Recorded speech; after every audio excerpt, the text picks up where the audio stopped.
السلام عليكم. بمناسبة عودة المدارس النهاردة هنعمل مع بعض خبز البرجر أو الكايزر. هنعمله اقتصادي جدا، بدون بيض ولا حليب ولا سمنة ولا زبدة توريق. هنعمله بالمية والدقيق، وهيطلع معاكي هش وقطني، وهينجح معاكي من أول مرة. وهقول لك على سر اللون الجميل اللي هندهنه بيه.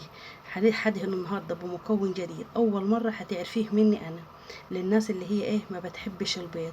طبعا احنا متعودين اي حاجة بندهنها بالبيض والحليب والشربات والسكر وكده.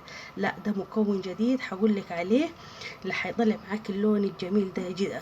شايفين لونه ما شاء الله، اللون حلو وهش وقطني. يلا كده نسمي الله ونصلي على الرسول صلى الله عليه وسلم، ونبدأ الفيديو ونشوف طريقة التحضير العيش الحلو الجميل اللي انتوا شايفينه ده. اول حاجة هنجيب العجان بتاعنا وهننزل بكوبايتين مية فاترة، ولا هنزل بمعلقة ونص من السكر. السكر حابة تقلليه ممكن تخليه معلقة، عايزة تزوديه وتخليه معلقتين ممكن، على حسب براحتك. وبعد كده هنزل بمعلقة كبيرة خميرة فورية، وهنزل بمعلقة صغيرة ملح، ولا هنزل بعد كده بكوبايتين من الدقيق. زي ما نزلنا بكوبايتين ميه هننزل بكوبايتين دقيق. ودي بقى الخميره الاولانيه اللي احنا هنعملها. دي عباره عن عن محسن طبيعي، بيخلي معاكي العجينه حلوه خالص، حتى لو الدقيق اللي انت مستخدماه مش دقيق فاخر.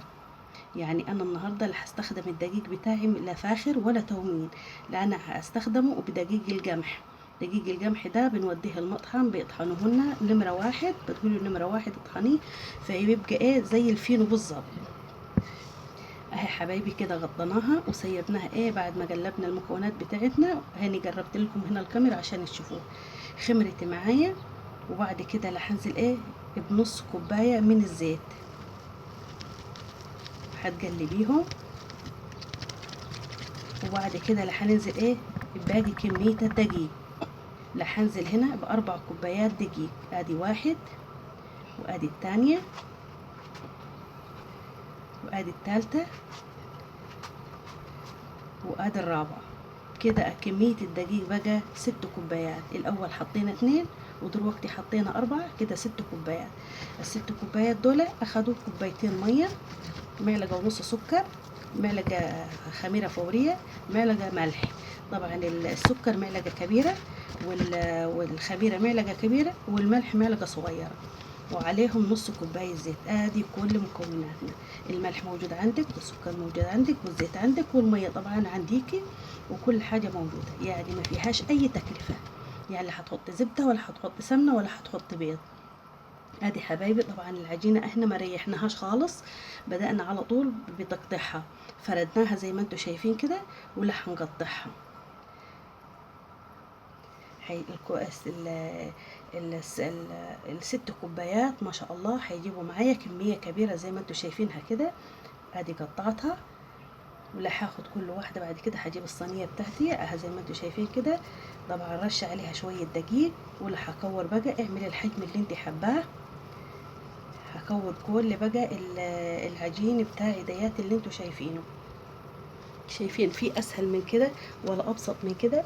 مكوناتك كلها عندك في البيت يا ست الكل والله، وما هتروحي تشتريه بالغالي. شوفي نفسك الكرسي ده انت بتشتريه بكام وانت داخله على المدارس، ويالك عايزين سندوتشات وعايزين يفطروا. فانت الدقيقه عندك يا حبيبتي، وما تغرميش اي حاجه. ممكن تعمليه وتعملي كمية كبيرة كده وتفرزيها وتطلعي كل يوم بقى على كد العيال اللي هم رايحين المدرسة، تحطوا لهم في اللانش بوكس. ادي يا حبايبي خلصت كل كميتي، وهغطيها كده ترتاح حوالي 10 دقايق او 7 دقايق. وبعد كده اللي هنرجع هنتلفاها كده على طول، مش هنرش تحتها دقيق، هنستكفي بالدقيق اللي كان تحت الكور بتاعتنا. هنبططها كده وهتلميها هتطبقيها كده، وبعد كده تلفيها زي السره، واهم حاجه تقفليها كويس من تحت. لا هتقولي لي ليه ما عملتيش كده من الاول، لا هقول لك لا، الطريقه دي بتخلي العيش من جوه مورق معاكي وحلو. هتجيبي صينيه مدهونه زيت خفيف جدا، ولا هتحطيها. حابه تبططيها تديها تبطيطه شويه كده تبططيها، عايزه تسيبيها كده براحتك. انا اللي هديها تبطيطه خفيفه جدا عشان العجينه معايا هنا متماسكه. طبعا زي ما قايله لكم هنا انا مستخدمه دقيق قمح. الدقيق القمح لما تعجنيه لازم تخليه متماسك، علشان لما بيخمر كده بيطرى شويه، فما ينفعش، لازم تعملي حسابك في العجن وتخليه تخين كده شويه. تمام، علشان وحدة الكايزر لما تخمر تجب معاكي كده لفوق وتطلع عالية. شايفين انا كده بططها، وبعد كده بطبقها تطبيق، وبعد كده بلفها كده زي السرة واقفلها من تحت، وظبطيها كده بكفة ايدك كده وظبطيها، وبعد كده حطيها في الصينية وسيبي مسافة بين كل واحدة والتانية. شايفين التخطيطة الخفيفة دي هي اللي انا ببططها، بس طبعا بسيبه يشبع خمران علشان يطلع اي هش وخد قطن من جوا وخفيف جدا.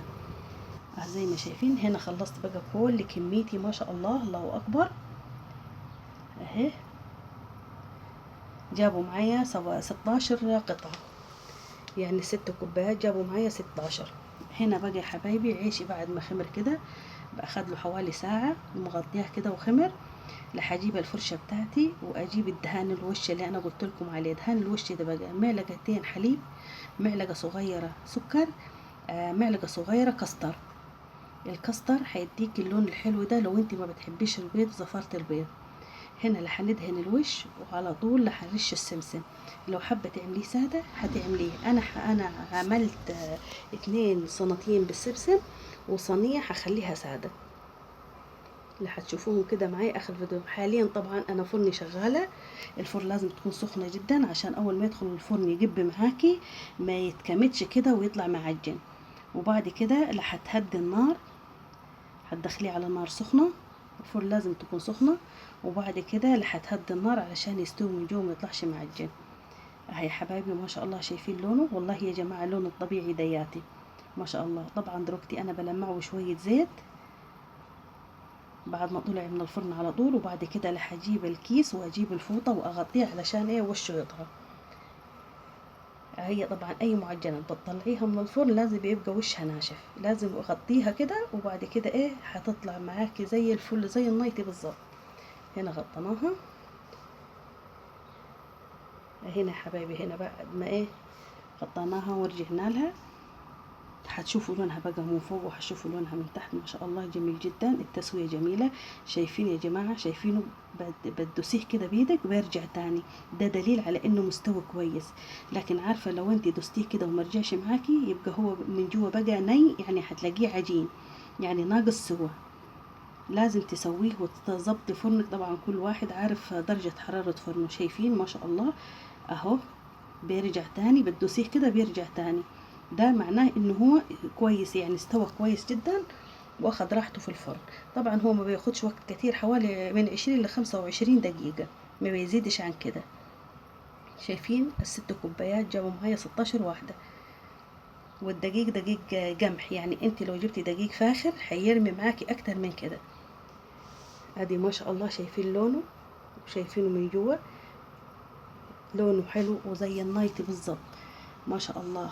عايزاكم يا حبايبي تجربوا الطريقة ديتي بقى واحفظيها كده للمدارس وادعيلي. والسلام عليكم.